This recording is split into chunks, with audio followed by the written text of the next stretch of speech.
ছেলে মেয়েকে যেমন আমরা আদর করি, যত্ন নিই, ঠিক এই রসুনের আবাদটা, ধানের আবাদ, গমের আবাদ, ভুট্টার আবাদ, সেগুলোরও আবাদের কিন্তু যত্ন নিতে হবে। গায়ে যদি ময়লা থাকে ছেলে মেয়ের কিন্তু রোগবালাই হওয়ার সম্ভাবনা বেশি থাকে। এই রসুনেরই একই অবস্থা। এই যে এটা কি যেন ঘাস এটা বের হয়েছে, এই ঘাস দিয়ে পানাপট্টি। এই পানাপট্টির জন্য আমাদের এই বিয়াঘাট, শিয়ানপাড়া থানা, গুরুদাসপুর জেলা, নাটোর, এই পানাপট্টির জন্য আমরা খুবই চিন্তিত। কারণ গোটা ভিয়াই দেখেন অনেক পানাপট্টি, একবার সেই শুধু পানাপট্টি অনেক।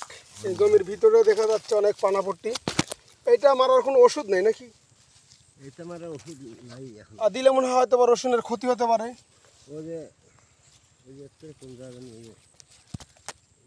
এমনিতেই রসুনের বিছনের দাম বেশি। আমি শুনছি যে অন্য একদিকে বলে পানাপট্টি দেওয়ার কারণে রসুনই 200 বিঘে বলে একবারে শেষ।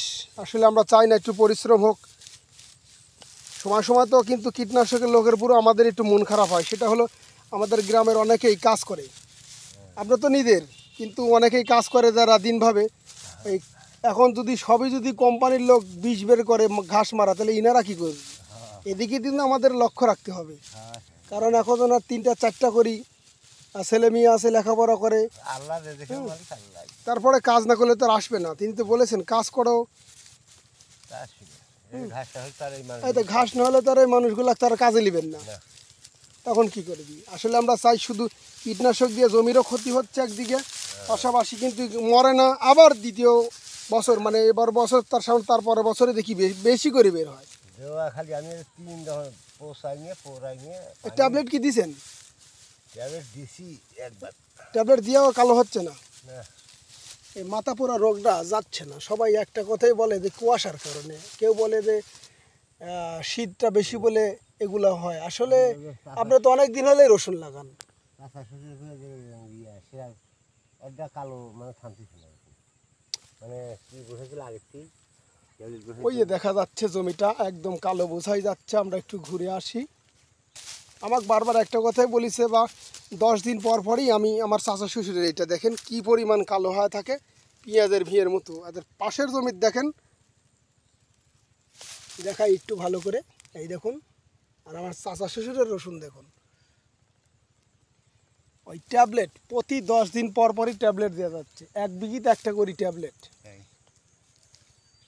একবার দিছি, ওই সিরাজি আমাকে কইলো যে কেউ দিছে 1 আনা, দোকানে যা আমি দিয়েছি ওই সবারই কিন্তু একটাই চিন্তা ভাবনা যে কোনটা দিলে রসুন ভালো হবে। যেরকম আমাদের শরীরে যখন অসুখ হয় না, আমরা বলি কোন ডাক্তার ওষুধ খেলে ভালো হবে, এটাই কিন্তু মাথার মধ্যে রাখি বেশি। সবারই একটা ধারণা কোনটা দিলে রসুন ভালো হবে। আপনার ওইদিকে তো রসুন কালো দেখা যাচ্ছে, কিন্তু এইটুকু লালটি হওয়া আছে, ওইটুকু সিরাজ কাকার। এই জন্য মানে বোঝাই যায় যে কালো কুণ্ড ইয়া কোনটা, দেখছেন না? এইটা হলো লাল, এই বৃষ্টি দেখেন কালো। এগুলো ট্যাবলেট দেওয়া হয়। পুরোটা জমি দেখেন, পুরোটাই এখান থেকে ওইদিকে, আবার এইখানে পুরোটাই আপনার কালো হয়ে আছে। এগুলো ট্যাবলেট দেওয়ার কারণ। আমার পাশের জমির দেখেন, এটা তো মনে হচ্ছে সেম গমের জমি। গম ছোটো গম থাকে না, গমের ভিড় মতো একবারে কালো। আর 2 সাইডে দেখে মনে হচ্ছে সরিষার হালকা ফুল ফুটেছে, এরম দেখা যাচ্ছে। এগুলো পুরোটাই ট্যাবলেট দেওয়া। ট্যাবলেটটা দিতে হবে আবার খুব কিন্তু সতর্ক। এর আগে কি বিপদে পড়েছেন একবার ট্যাবলেট দিয়ে? এই জমি এলাকা কিন্তু এর আগে পড়েছে। আপনাদের আমি একটু দেখাই, এই দেখেন ট্যাবলেট দিলে হিসাব করে দিতে হবে।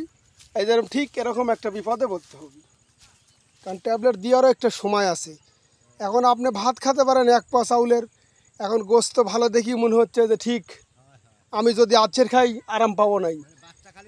হ্যাঁ, বাচ্চাকালে মারার কারণেই কিন্তু এটা হয়েছে। মুরব্বী বলছে যে বাচ্চাকালে মারার কারণেই কিন্তু রসুনের এই সমস্যাটা হয়েছে। তিনি খাবেন হলে 1 পা, কিন্তু তিনি গোস্তর তরকারি দেওয়া হয়েছে, আরও অনেক কিছু দেওয়ার পর তিনি আছে চালে ভাত খাওয়া ফেলেছে, পেটে আর সইছে না। এই রসুনের একই অবস্থা। যেটা আবার মনে করেন একটু বড় সাইজের আছে, ওগুলার কিন্তু আবার খুব সুন্দর হয়েছে। এই জন্যে হিসাব করি ট্যাবলেট যারা মারবেন আর যারা কীটনাশক বিক্রি করেন ওনাদের সাথে কথা বলবেন। আর যদি নিজেই ডাক্তারি করেন তাহলে ঠিক এরম বিপদে পড়বেন। ভালো থাকবেন, আবাদের যত্ন নেবেন। যারা আবাদের সঠিক পরামর্শ দিবি ঠিক তাদের কাছ থেকেই পরামর্শ নেবেন। আল্লাহ হাফেজ।